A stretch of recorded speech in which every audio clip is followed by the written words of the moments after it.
Hello dear students, so welcome to my channel Academy Villa. I am Astos and let's begin today's class. So आज की जो video है उसमें हम class 10th के 7th chapter के ऊपर बात करेंगे जिसका नाम है the unity of Indian culture. Unity का मतलब होता है एकता और इंडियन कल्चर यानी कि भारतीय संस्कृति।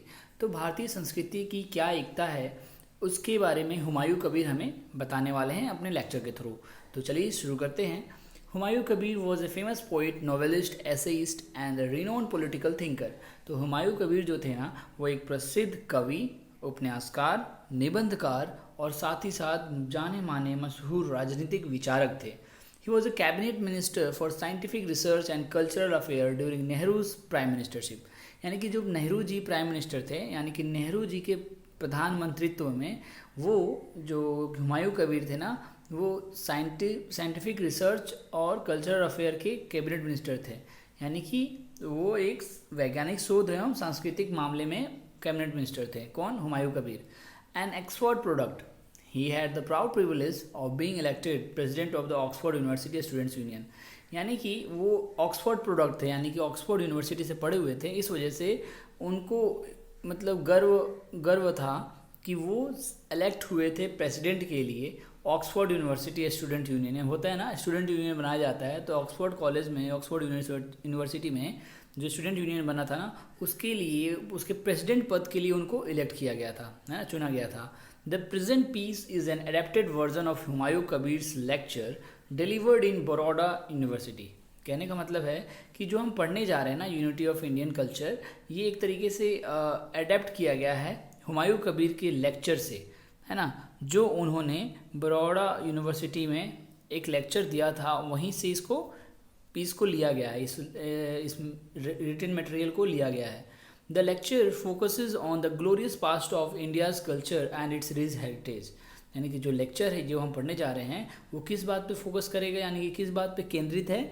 On the glorious past of India's culture, मतलब भारत की संस्कृति के ना गौरवपूर्ण अतीत और समृद्ध विरासत पर प्रकाश डालेगा ये चैप्टर जो है।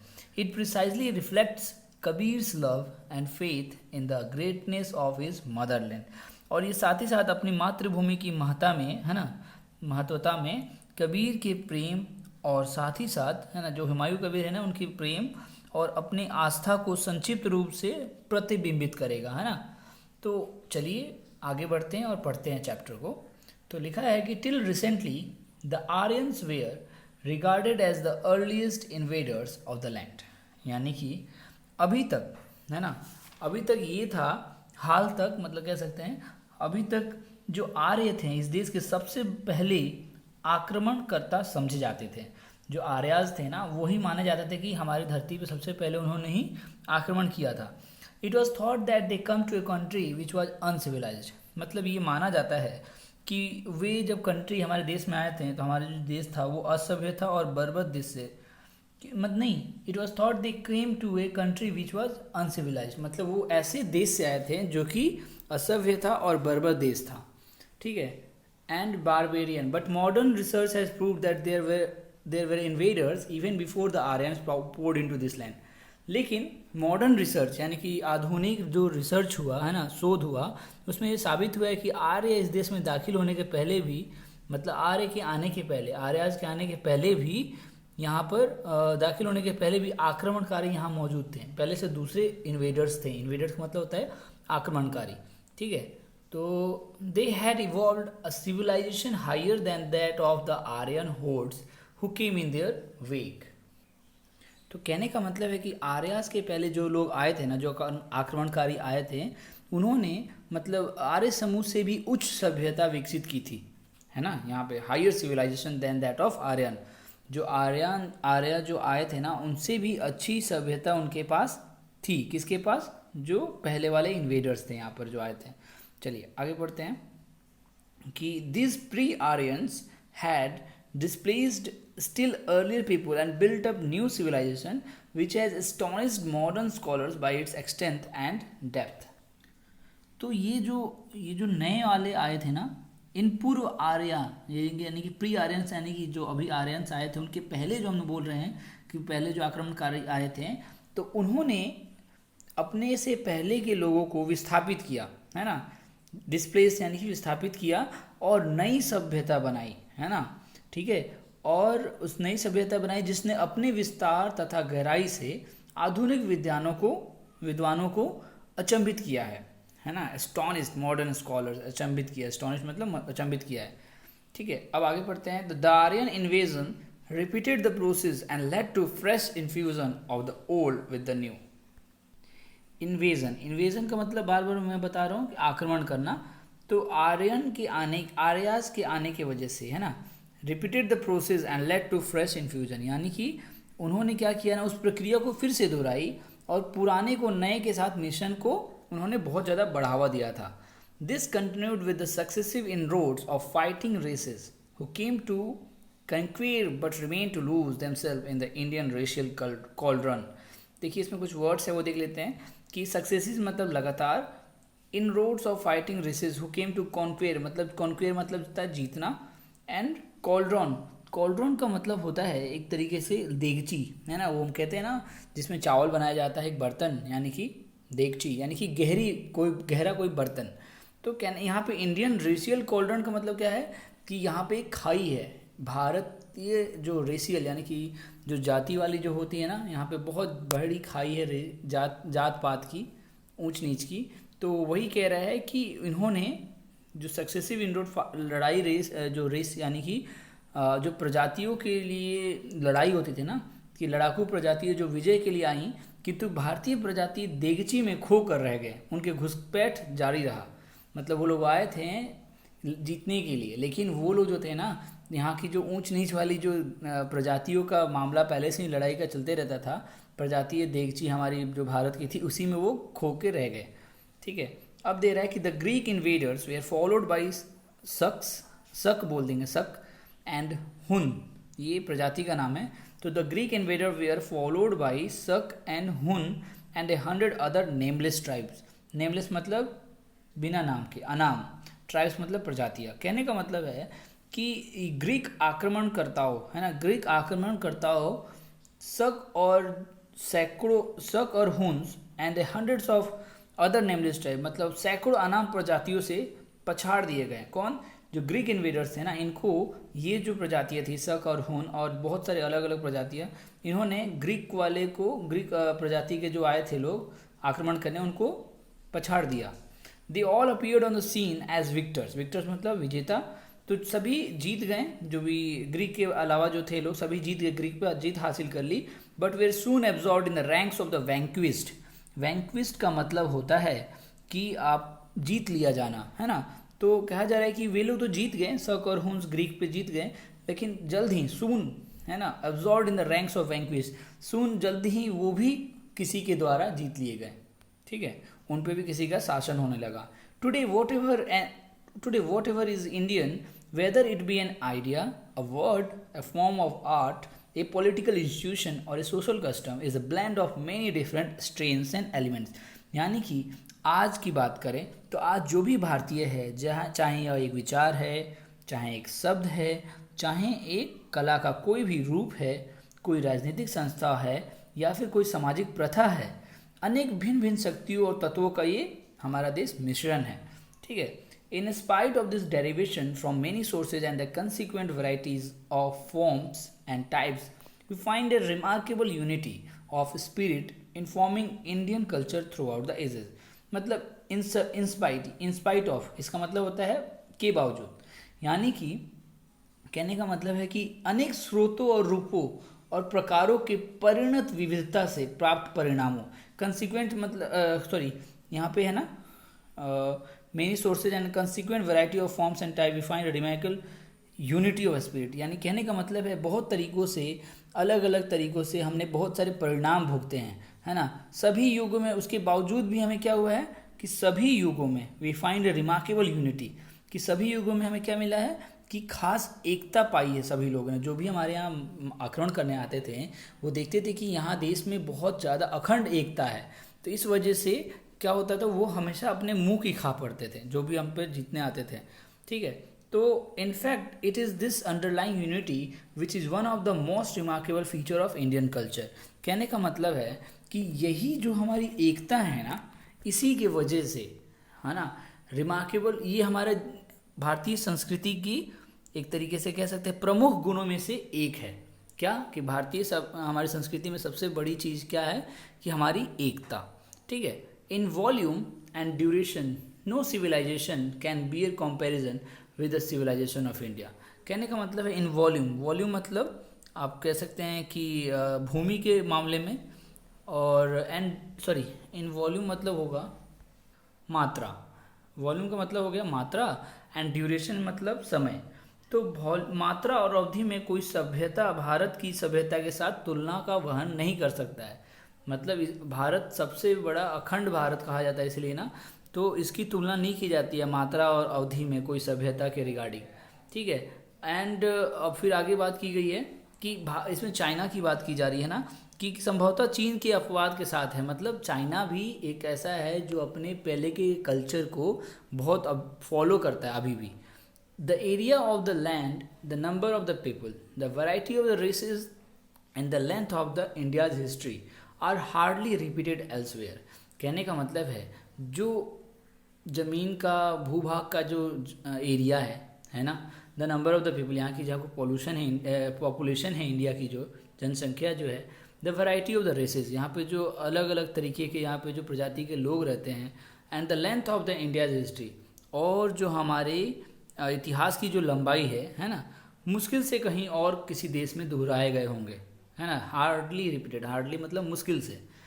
The Vitality of Indian culture is equally amazing, और साथ ही साथ जो हमारी देश की है ना महत्वता है, महत्ता बोलते हैं, वाइटलिटी मतलब महत्ता, तो हमारे देश की जो महत्ता भी है ना उसी तरीके से कहीं और दोहराई नहीं जा सकती है। इन स्पाइट ऑफ 1000 विसिसिट्यूड्स, है ना, विसिसिट्यूड्स इसका मतलब होता है कि विसिसिट्यूड्स का मतलब होता है आपका विभिन्नता, है ना, या फिर परिवर्तन भी बोल सकते हैं आप। तो in spite of 1000 vicissitudes it has survive to the modern day. मतलब इतनी विभिन्नताएं होने के बावजूद भी आज के आधुनिक युग तक ये हमारी जो एकता है हमारे देश की वो अभी भी जीवित है। This has been possible only on account of a sense of a Indianness which imposed unity on all diversity and wove into one fabric of national life the many strands of different texture, color and quality which have entered here। कहने का मतलब है कि इतनी सारी विभिन्नताएं होने के बावजूद, है ना, हमारे देश में एकता अभी भी कायम है, और साथ ही साथ this has been possibly only on account of a sense of Indianness. Indianness का मतलब होता है भारतीयता, यानी कि प्राचीन दुनिया में मतलब जो भी चीज़ें हो रही हैं वो सब किसकी वजह से है, आपकी एकता की वजह से। और वही बोला जा रहा है कि भारतीयता जो है ना उसकी वजह से हमें एकता प्राप्त होती है हर डाइवर्सिटी में, यानी कि हर अखंडता में, है ना, हर अनेकता वाली चीज़ जो होती है उसमें भी हम क्या देखते हैं कि हमें एकता है हमारे देश में। एंड वोव इनटू वन फैब्रिक, वो मतलब बुनना, है ना, एक ही फैब्रिक में हमारे देश की अलग अलग तरीके की जो बनावट वाली चीज़ें हैं, हमारे देश में अलग अलग रंग भेद के जो लोग रहते हैं, अलग अलग क्वालिटी के साथ जो लोग रहते हैं, वो सभी एक ही कपड़े में बुने हुए हैं। समझ पा रहे हैं आप कि आपको ये बताया जा रहा है कि यहाँ पे कितनी भी चीज़ अलग है ना, बहुत सारी चीज़ों में विभिन्नताएं हैं, लेकिन उसके बावजूद भी हमारे देश में एकता कायम है ना। The ancient world threw of fine flowers of civilisation in many lands. ठीक है।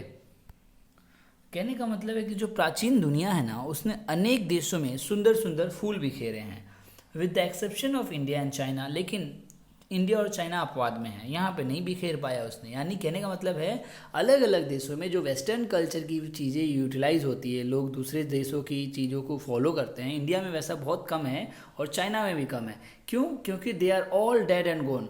क्योंकि जो भारत और चीन को क्यों कहा जा रहा है, क्योंकि वे सभी मृत और गुजरे हुए हैं। यहाँ पे लोग फॉलो नहीं करते हैं ज़्यादा वहाँ की चीज़ों को, बाहर की चीज़ों की। It is only in India and to some extent in China. बस इंडिया में ऐसी बात है और चाइना में कुछ हद तक, that the old civilization and culture have grown and changed but never grown or changed at the expense of an underlying unity। कहने का मतलब है कि इंडिया और कुछ हद तक चाइना में ना पुरानी जो सभ्यताएं हैं उसको बहुत फॉलो किया जाता है, and have grown and change but ने मतलब थोड़ा चेंज भी हुआ है इसमें, ऐसी बात नहीं है। मतलब हमारी जो पहले की सभ्यता है उसमें संस्कृति जो पैदा हुई उसमें थोड़ा बहुत चेंज तो हुआ है, किंतु अंतर्हित एकता के मूल्य पर नहीं, है ना, एकता के बिहाफ पे कुछ चेंज नहीं हुआ है। This has been possibly only through the capacity of readjustment exhibited by Indian society. कहने का मतलब है कि यह मात्र भारतीय समाज द्वारा प्रदर्शित पुनः समायोजन की क्षमता से संभव हो पाया है, क्योंकि भारत में जो है वो हम मतलब भारतीय समाज जो है ना वो पुनः समायोजन की क्षमता है यहाँ पे देश में, इस वजह से हमारे देश में क्या है, अभी भी एकता है। अब हम आगे पढ़ते हैं। One ground of this adjustment is found in the spirit of toleration, है ना, toleration that has characterized Indian history throughout the ages. कहने का मतलब है कि इस सामंजस्य का एक आधार सहानुभूति में पाया जाता है ना, ठीक है, जिससे युगों युगों से भारतीय इतिहास को चरित्रगत किया जा रहा है, ठीक है। लाइव एंड लेट लिव, कहने का मतलब है क्या, जियो और जीने दो। इसी वजह से हमारे देश में अभी तक इतनी एकता है। Has been the policy of the Indian in all sphere of life. ये जो जियो और जीनो देने की जो हमारे देश में प्रवृत्ति चलती है, तो ये हर सभी स्तरों पे भारतीयों के लिए एक नीति रही है। Sometimes this has been carried so far that contrary, if not contradictory, attitudes have been allowed to survive simultaneously. यानी कि कभी कभी ऐसा भी हुआ है कि यह इतनी दूर तक ढोया जाता है, यानी कि जो ये जियो और जीनो देने की जो चाह है ये इतनी दूर तक ढोया जाता है कि विरोधाभासी नहीं तो विरोधी प्रवृत्ति एक ही समय अस्तित्व में रहने के लिए स्वीकृत होती है। यानी कि ना तो विरोधाभास से ये चीज़ मतलब आप कम कर पाते हैं, इसकी जो चाह है हमारे देश की कि जियो और जीने देने वाली, ज़्यादा विरोधाभास होता है तब भी हम ये जो आपका लाइन है वो हम फॉलो ही करते हैं। तो toleration had led to the sufferance of civil and even indifference to the values of life. कहने का मतलब है कि सहानुभूति, है ना, सहानुभूति, toleration had led to the sufferance, सहानुभूति ने नागरिक के कष्ट और जीवन के मूल्य की तटस्थता, है ना, तटस्थता तक बढ़ावा दिया है, ठीक है। तो मतलब टोलरेशन का मतलब एक तरीके से होता है कि आप कितना टोलरेट कर पा रहे हैं, है ना, कितनी सहिष्णुता है आप में, कितना सह सकते हैं। तो इसी के वजह से जो है ना हमारे देश में यूनिटी अभी तक है कि अभी तक हम क्या कहते हैं, कितनी भी इनडिफरेंस होती है, जीवन के उतार चढ़ाव कितने भी होते हैं, फिर भी हम यही लाइन लेके चलते हैं कि जियो और जीने दो। This however is at once the defect of a virtue. हालांकि ये सद्गुण जो हमारे यहाँ ये सद्गुण कहलाता है ना कि यूनिटी हम रखते हैं अभी भी, तो हालांकि ये सद्गुण जो है मतलब एक दोष की तरह हमारे तरह है एक तरीके से, है ना। हालांकि ये सद्गुण का सर्वाधिक दोष है। सच अब लिख रहा है such tolerance is perhaps preferable to the fanatic devotion which leads to the denial and prosecution of all other values but its own. मतलब ऐसी सहानुभूति संभवतः उन्मादी भक्ति के लिए वरेण्य है जो स्वयं को छोड़कर, है ना, अन्य सभी मूल्यों की अस्वीकृत और दमन पर जोर डालते हैं, ठीक है।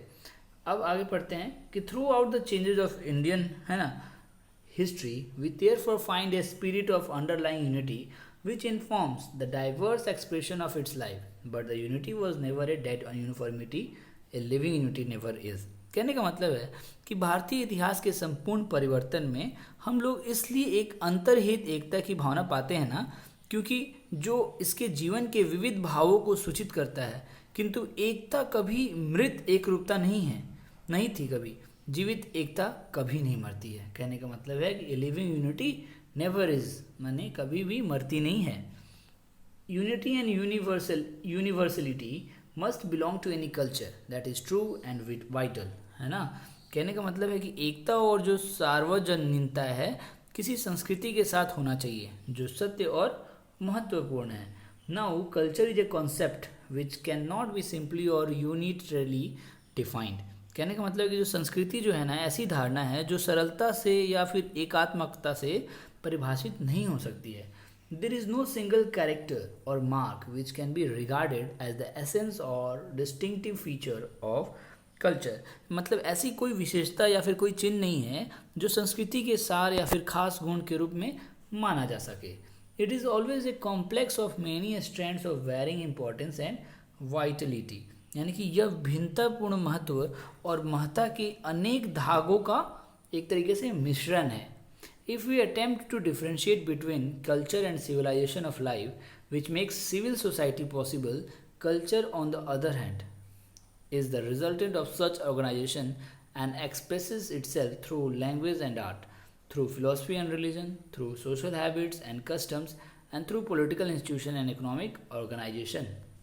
अब यहाँ पर ना ये दो चीज़ों को डिफ्रेंशिएट कर रहा है. अगर हम प्रयास करें कि कल्चर और सिविलाइजेशन यानी कि संस्कृति और सभ्यता को, जो लाइफ की जो संस्कृति और सभ्यता है, इसको हम कैसे डिफ्रेंशिएट कर सकते हैं, यानी कि इसमें भिन्नता कैसे पता कर सकते हैं, तो कहा जा रहा है कि which makes civil society possible, culture on the other hand, है ना, is the resultant of such organisation expresses. यानी कि कहने का मतलब ये है कि संस्कृति जो है ऐसे संगठन का परिणाम है और स्वयं को भाषा और कला के द्वारा, है ना, कला के द्वारा बांटा जा रहा है कि दर्शन और धर्म के द्वारा फिर आपका है कि सामाजिक आदतों और प्रथाओं के द्वारा और राजनीतिक संस्थाओं और आर्थिक संगठनों के द्वारा व्यक्त करती है. मतलब बताया जा रहा है कि जो आपकी सांप्रदायिकता है या फिर आपकी जो कल्चर है, संस्कृति है, उसको कैसे डिफ्रेंशिएट किया जाता है. इतनी सारी चीज़ें होने के बावजूद भी आप उसको अच्छे से डिफ्रेंशिएट कर सकते हैं.